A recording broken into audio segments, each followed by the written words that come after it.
आज मी शेअर करते भरली वांगी रेसिपी। त्यासाठी मी घेतलं शेंगदाण्याचं कूट, खोबऱ्याचा कीस, कांदा लसूण मसाला, लाल मिरची पावडर, चिकन मसाला, गोडा मसाला, हळद, मीठ, धने जिरे पावडर, चिंच, गूळ, कोथिंबीर, थोडंसं पाणी ॲड करून स्टफिंग तयार करून घ्यायचं। रेडी असलेलं स्टफिंग स्टेप बाय स्टेप वांग्यामध्ये भरून घ्यायचं।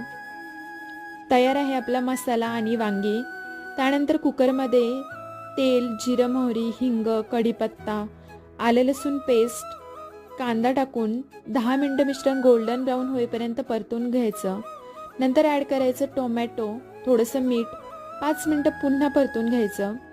ॲड करायचं स्टफिंग आणि वांगी, पुन्हा 10 मिनिटं परतून घ्यायचं। आपल्या कन्सिस्टन्सीनुसार पाणी ॲड करून 4-5 शिट्ट्या काढून तयार आहे आपलं वांगं। रेसिपी आवडली तर लाईक आणि सबस्क्राईब करा।